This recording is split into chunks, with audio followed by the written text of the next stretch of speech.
What your doctor never told you, 5 science-backed habits to prevent cancer after 50. Stop what you are doing. I don't say this to be dramatic. I say this because I am Dr. David, and for the last few decades I have been in the trenches, not just researching, but sitting across from patients just like you. We are often told that cancer is a lottery, a game of bad luck or bad genetics.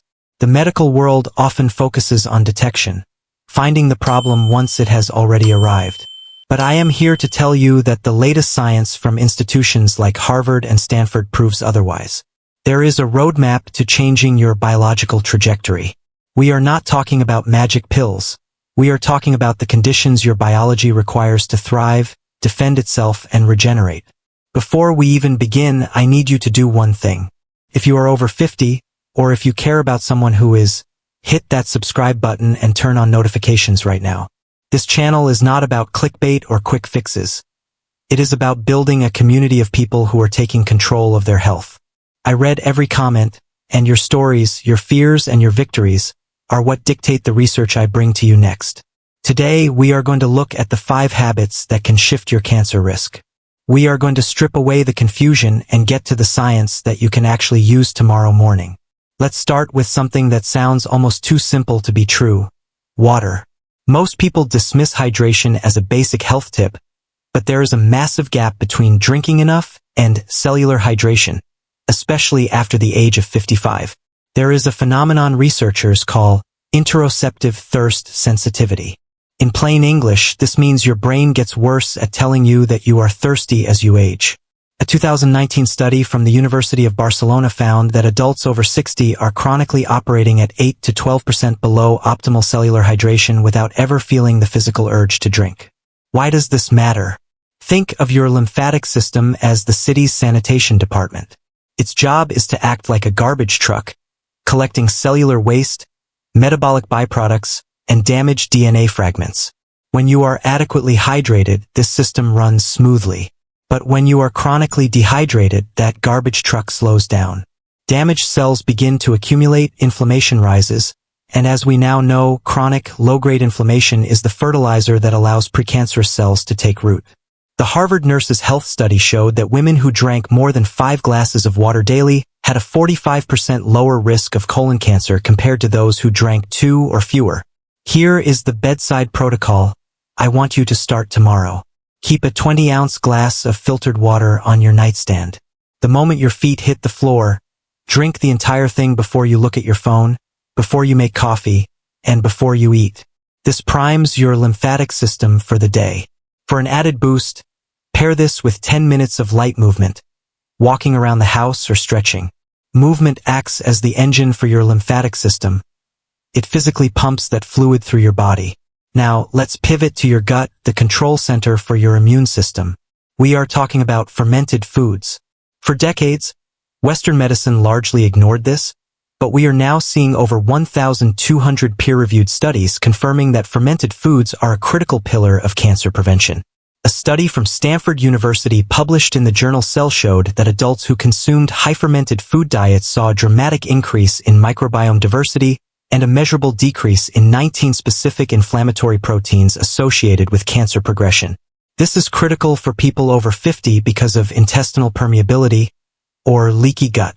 As we age, the gut lining becomes more porous, allowing bacterial toxins to leak into the bloodstream, triggering systemic inflammation. To counter this, introduce raw, naturally fermented foods like plain yogurt, with live and active cultures, kefir, kimchi, sauerkraut, and miso. Avoid pasteurized versions as the heat kills the beneficial bacteria. If you have concerns about sodium, look for low-sodium options or rinse your sauerkraut under cold water before eating. Start small, a spoonful on a sandwich or a half cup in a smoothie. You are planting a garden in your gut? Introducing gardeners that produce short-chain fatty acids like butyrate, which signals precancerous cells to simply leave. Beyond nutrition, we need to shift your fuel economy through what I call metabolic walking. Most people think of walking as a way to get steps in, but we are using it to address the Warburg effect. Cancer cells are gluttons for glucose. They are addicted to sugar and poor at using oxygen. When you engage in sustained, moderate-intensity walking, the kind where you can talk but couldn't sing, you lower your circulating glucose, starving the cancer of its fuel, and flood your tissues with oxygen. Furthermore, this signals your body to engage in mitochondrial biogenesis, effectively installing new power generators in your cells. Aim for 45 minutes, 5 days a week, ideally in the morning while in a fasted state to amplify the glucose depletion effect. Next, we address the head of security for your DNA, NRF2. Between the ages of 50 and 70, NRF2 activity declines by nearly 40%. We can wake it back up using sulforaphane, found in cruciferous vegetables like broccoli and sprouts. But remember, sulforaphane isn't in the broccoli when you buy it. It is created when you chew or chop the vegetable, activating the enzyme myrosinase. If you boil or steam your broccoli too long, you destroy this enzyme. Instead, chop or crush your broccoli and let it sit for 40 minutes before steaming it for only 3 to 4 minutes. For a massive synergy boost, add a sprinkle of raw mustard seed powder or fresh radish after cooking to restore the enzyme activity you lost in the heat, increasing the potency by up to 4-fold. Finally, we arrive at the foundation of all foundations, oncological sleep architecture. During deep, slow-wave sleep, your brain initiates the glymphatic system, a high-powered cleaning crew that flushes out toxic proteins accumulated during the day. During these deep stages, your body also produces its highest concentrations of melatonin, which, beyond being a sleep aid, acts as a potent antioxidant that inhibits tumor growth and stimulates your immune system's natural killer cells. To optimize this, follow a strict protocol. A 10 p.m. cutoff for sleep.